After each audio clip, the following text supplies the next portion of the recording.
प्रधानमंत्री मोदी धोखा देने के लिए आपको वैसे तो कितनी ही बातें बताएं, चाहे 15-20 लाख रुपए का मामला हो, चाहे 2 करोड़ नौकरियों का मामला हो, चाहे डिजिटल इंडिया का मामला हो, चाहे जो स्मार्ट सिटी 100 स्मार्ट सिटी बनाने की बात हो, चाहे महिलाओं की सुरक्षा की बात हो, कुछ भी हो, चाहे किसानों की आमदनी 2022 अब जाने वाला है। केजरीवाल वो मोदी का भी बाप है इस मामले में, झूठ बोलने में, उल्टे मतलब यू टर्न करने में और लोगों को धोखा देने में, वो उसका भी जो है गुरु है। इन सबसे खतरा है। आप भूले तो नहीं होंगे, आपको याद होगा केजरीवाल ने 70 वादे किए थे आपसे, 70 भूले तो नहीं हो? गिन के बताओ कितने वादे पूरे किए, गिन के एक एक करके आप बताओ, गिनो उंगलियों पे कि आपसे कितने वादे पूरे किए। और 2 चीज आपको दी जा रही है, एक बिजली और एक पानी फ्री दिए जा रहे हैं ना, फ्री। और मैं समझता हूं लोग इतने एहसानमंद हैं उस व्यक्ति के, जैसे वो अपनी जेब से दे रहा है, कि इसी पे बीजेपी को हराने के लिए उससे वोट देते चले आ रहे हैं। और मुझे विश्वास है कि हम कितना भी चीख लें, कितना भी बता दें, कितना भी सच्चाई आपको दिखा दें, आप फिर भी बिजली पानी फ्री होने की वजह से इस एमसीडी के चुनाव में भी वोट केजरीवाल को ही दोगे। लेकिन हम भी अपनी आदत से बाज नहीं आते, हम भी बोलते रहेंगे।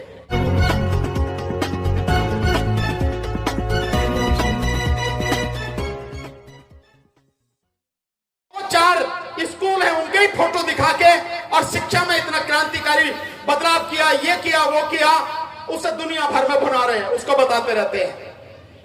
तो केजरीवाल के वीडियो निकाल के देखिए।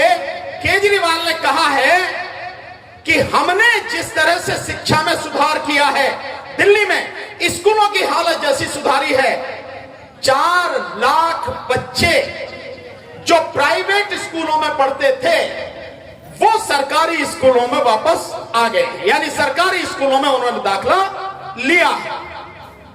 अब मैं आपसे पूछना चाहता हूं, जो 4 लाख बच्चे प्राइवेट में पढ़ते थे, अब वो सरकारी में अगर आ रहे हैं तो स्कूलों की ज्यादा जरूरत पड़ेगी कि नहीं? स्कूल ज्यादा चाहिएंगे कि नहीं? कहां से बैठाओगे उन 4 लाख बच्चों को? जगह चाहिए, स्कूल चाहिए। कोई नया स्कूल बना क्या? एक बार कोई नया स्कूल बना है? नहीं बना। जो पुराने हैं उन्हीं को जैसे किया गया उसी के आधार पर यह राजनीति की जा रही। दूसरा, 50 स्कूल बंद किए जा रहे हैं।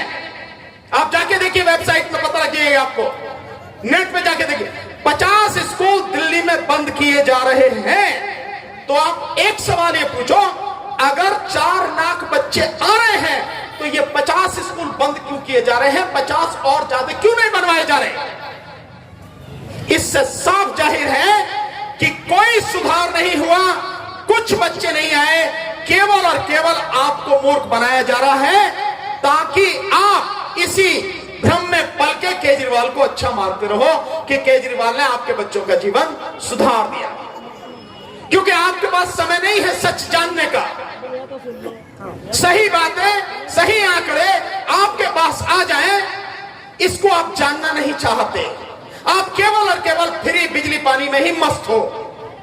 और इसी का फायदा ये सारे राजनीति वाले, चाहे बीजेपी वाले हो और चाहे आम आदमी पार्टी हो, ये सब इसका फायदा उठा रहे हैं। 72 साल हो गए, 72 साल से भी ज्यादा हो गए आपको सरकार देखते देखते। किस सरकार ने काम किया आपके लिए? 2013 में ये कानून बना था आपका, कांग्रेस की सरकार थी। जिस हॉकर्स की बात कर रहे हो आप, ये कानून उसी समय बना था ना। 9 साल जिसको हो गए, क्या हुआ? क्यों लागू नहीं हुआ 9 साल में? और बीजेपी क्यों करेगी? बीजेपी तो आपको मिट्टी में मिलाना चाहती है। केजरीवाल क्यों करेगा? वो तो उन्हीं का भाई है। भाई किसकी पैदाइश है केजरीवाल? आरएसएस की पैदाइश है।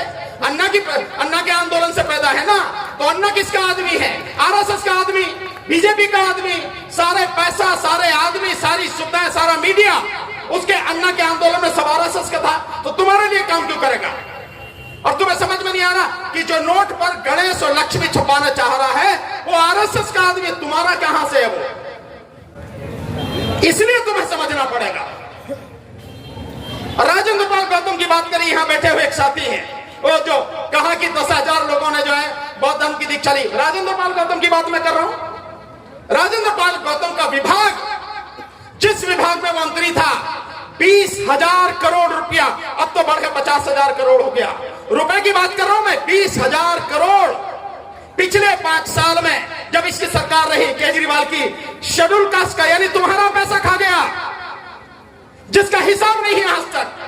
भाई महमूद पराचा ने उनके खिलाफ में जो है हाई कोर्ट में, दिल्ली हाई कोर्ट में मुकदमा डाल रखा है, और ये सूचना के अधिकार अधिनियम के तहत राजेंद्र पाल गौतम के ही विभाग ने हमको दिए हैं। इनके पास है, ये बता देंगे डीसी कपिल साहब।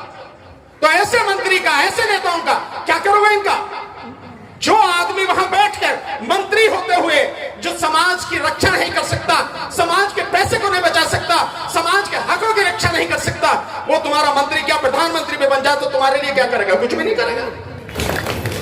तो ऐसे लोग आपका भला करेंगे नहीं, ये केवल आपको लूट कर खाते रहे हैं और खाते रहेंगे जब तक आप समझोगे नहीं, जब तक आप समझकर उस तरफ आगे नहीं बढ़ोगे, कदम नहीं बढ़ाओगे, कुछ भी होने वाला नहीं है।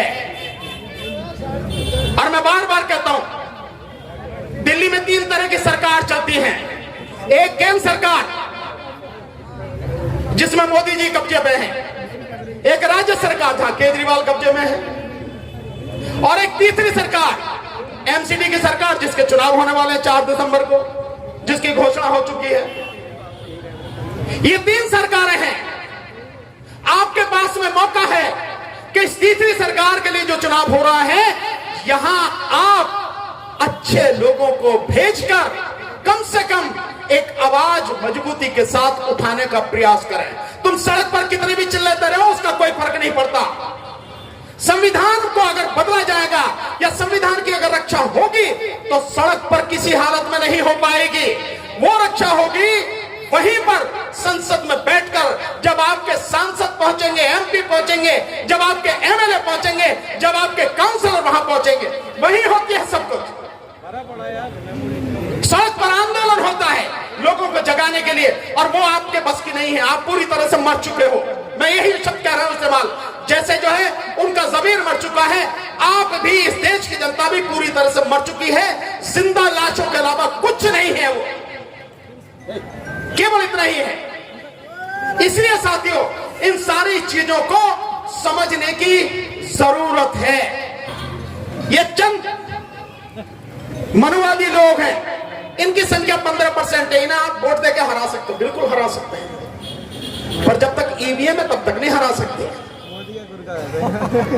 जब तक ईवीएम है तब तक आप इन्हें नहीं हरा सकते। लिख लो, आप कापी किताब कितने भी भर लो, आप जिसको भी वोट देना चाहोगे दे दो, वोट जानी उन्हीं के खाते में है।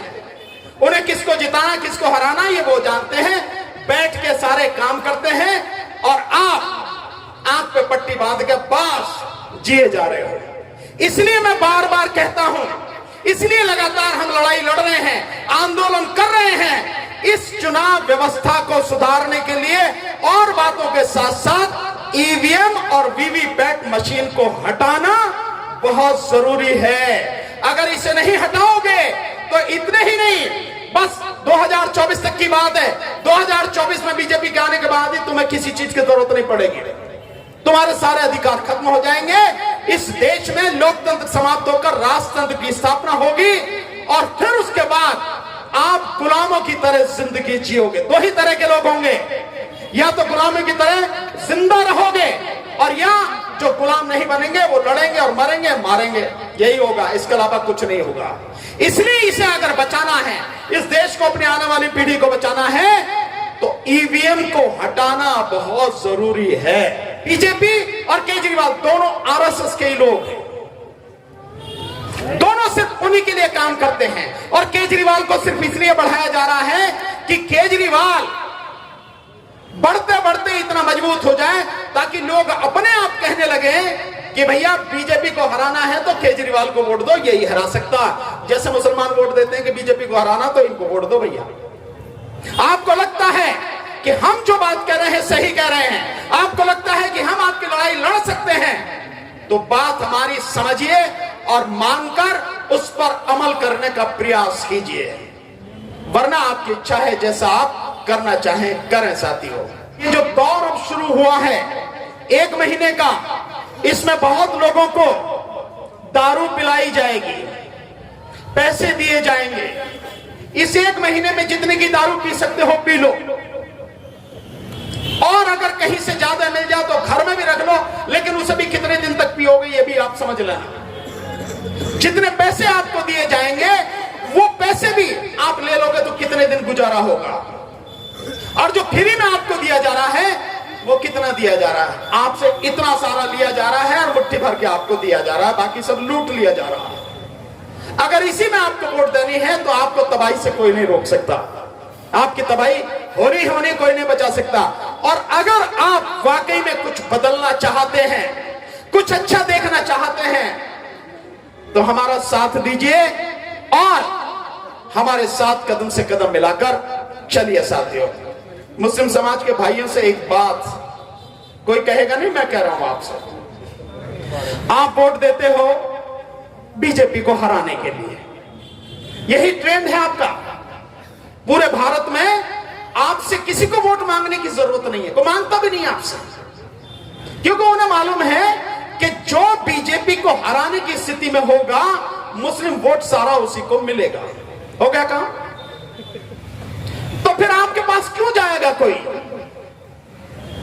क्योंकि आपने तो पहले से तय कर रखा है ना, वो आप ही सोचेंगे कि कौन हराने वाला है, आप ही को तय करना है, तो कोई क्यों जाएगा वोट मांगने? और बीजेपी जाएगी नहीं, क्योंकि उसे तो मालूम है हमें तो देंगे नहीं, हमें तो हराने के लिए वोट देंगे। तो बीजेपी ने तो आपको टिकट देना भी बंद कर दिया है, इसलिए काम खत्म, और इसलिए जो संविधान उनका बन रहा है उसमें आपका वोट का अधिकार ही खत्म कर दिया, ना रहेगा बांस ना बजेगी बांसुरी। हो गया ना काम? और दूसरा, जिसे आप वोट देते हो वो आपकी बात क्यों सुनेगा? उसे तो मालूम है ना, मैं कहा थोड़ी था, इन्होंने तो अपने आप दी थी, तो जब आप अपने आप ही वोट दिया है उन्हें, तब वो तुम्हारी बात क्यों करेगा, क्यों मानेगा?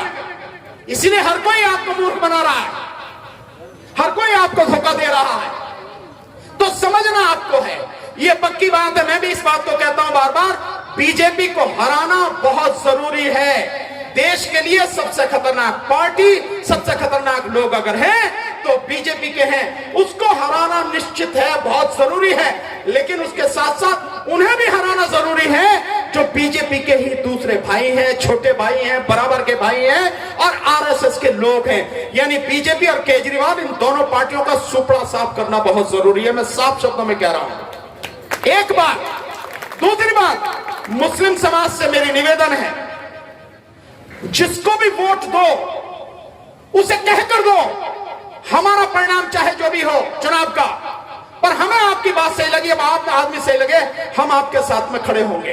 हारो या जीतो, कम से कम वो आदमी तो एहसानमंद रहेगा आपका, वो आदमी तो आपके लिए लड़ेगा।